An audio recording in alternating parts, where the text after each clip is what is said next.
ถ้าผมบอกว่านี่คือการมาเที่ยวทะเลของพวกเขาพี่น้องสิเชื่อบ่ครับร้อยทั้งร้อยเลยบ่มีผู้ใดเชื่อดอกครับมาเที่ยวทะเลอีหยังสภาพแบบนี้เชื่อโลดครับนี่คือมิติใหม่แห่งการเที่ยวทะเลของพวกเขาภาพในหัวของใครหลายๆคนว่าการมาเที่ยวทะเลมันบ่แม่นแบบนี้นะมันต้องขี่บานาน่าโบ๊ทมันต้องนั่งกินกุ้งย่างอยู่ริมชายหาดแม่นบ่ครับพี่น้องเดี๋ยวบอกได้ครับว่าเที่ยวทะเลแบบนี้สนุกกว่าเยอะครับพี่น้องมันสิเป็นจังไดวะตีมาเดี๋ยวสิพาพี่น้องไปเบิ่งกันครับสวัสดีครับพี่น้องอยู่ดีบ่ว่าดีปังปอนหางานเฮ็ดอีกแล้วพี่น้องก่อนหน้านี้เห็นปอนบ่นว่าอยากมาหาหอยอยู่ริมชายทะเลเดี๋ยวบ่คิดว่าปอนสิอยากมาอีหลีเด้ว่าแม่นเพิ่นเว้าเล่นพอดีเพิ่นเห็นหมู่เพิ่นน่ะมาหาหอยอยู่ริมชายทะเลได้หอยแมงภู่บักหลายเพิ่นเลยว่าเฮาลองมาหาเบิ่งบ่ถือโอกาสมาเที่ยวน้ำพอดีน้ำมันลง15มื้ออีกประมาณ3มื้อน้ำก็สิกลับมาขึ้นอีกแล้วเฮาก็เลยต้องฟ้าวมาครับพี่น้องแต่ว่าเฮามาถึงน้ำยังบ่ทันได้ลงพี่ที่นั่งรออยู่ข้างๆเพิ่นบอกว่าน้ำสิลงประมาณ10 โมงปอนเลยว่าอีกบ่กี่ชั่วโมงก็ลงแล้วงั้นระหว่างรอเฮาก็ไปขนของมาถ่านั่งกินข้าวรอกันเนาะระหว่างคุยกันบ่รู้ว่าไอ้ด้าหายไปไสแล่นอ้อมสวนอยู่พี่น้องเอ้ยคนที่สนุกที่สุดก็ว่าแม่นไอ้ด้านี่แหละครับยิ้มบ่หุบเลยครับพี่น้องเบิ่งเห็นสายแล่นลงมาดีใจหลายจากที่คุยตกลงกันแล้วเรียบร้อยครับขนของครับเสบียงเฮาห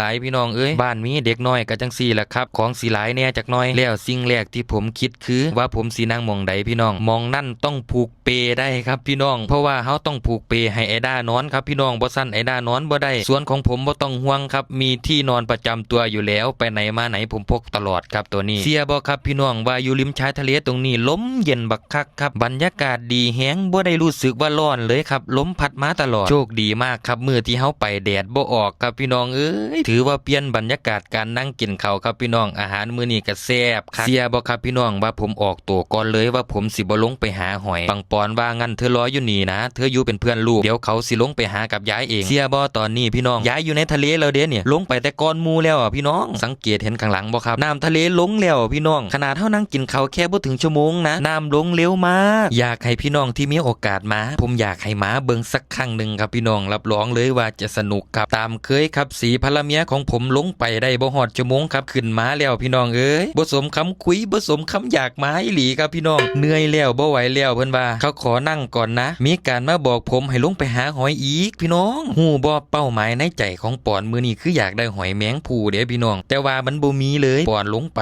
บ่มีหอยแมงภู่นะเห็นเขาบอกว่าให้ไปหาใกล้ๆน้ำว่าซั่นแต่ว่าปอนบ่กล้าไปบัดเนี่ยสิให้ผมไปเงึดหลายบอกแล้วว่าผมออกตัวแล้วปอนเลยว่าถ้างั้นเฮาไปด้วยกันเธอไปเอื้อนย้ายมาเฝ้าไอ้ได้ป่านนี้แล้วคือสิเมื่อยแล้วล่ะเอื้อนเราขึ้นมาดีกว่าเสียบ่พี่น้องสิ่งที่ผมเห็นเสื้อไผ่คักอีหลีย้ายแล้วหาได้บักยังหลายพี่น้องเกือบเครื่องกูถังผมก็เลยถามแล้วว่าแล้วสิขึ้นบ่แล้วบอกว่าบ่ขึ้นกำลังหาได้ว่าซั่นผมก็เลยว่าโอเคก็ซั่นย้ายหาต่อไปเดี๋ยวผมสิย่างไปเบิ่งหอยแมงภู่ให้ปอนก่อนเสียบ่พี่น้องผมย่างเคลียร์หาจังเสียเกือบครึ่งชั่วโมงบ่มีพี่น้องเอ้ยหายากหลายแสดงว่าหอยแมงภู่มันบ่ได้อยู่หม้องนี้ระหว่างกลับผมก็เลยแวะเบิ่งยายแล้วนั่งอยู่ตรงนี้บ่ไปไสเลยเด้พี่น้องแล้วนั่งขูดอยู่หม้องเดียวเนี่ยเสียบ่พี่น้องเราได้บักย่างหลายเห็นบ่แล้วนั่งขูดอยู่หม้องเดียวเนี่ยแล้วบ่ได้ย่างไปไสซ้ำเด้พี่น้องระหว่างนั้นผมกับปอนก็เลยมาถ่ายย้ายอยู่ข้างเทิงปล่อยให้เราหาจนกว่าเราสิเมื่อยพี่น้องเบิ่งผลประกอบการแล้วดูพี่น้องเกือบเต็มกูถังอันนี้เราหาผู้เดียวเด้เนี่ยพี่น้องเดียวกับปอนบ่ได้ซอยเราหาเลยเด้เนี่ยเราว่าเราขูดไปแล้วแฮงพอเรามวนเราเลยลืมเมื่อยไปว่าซั่น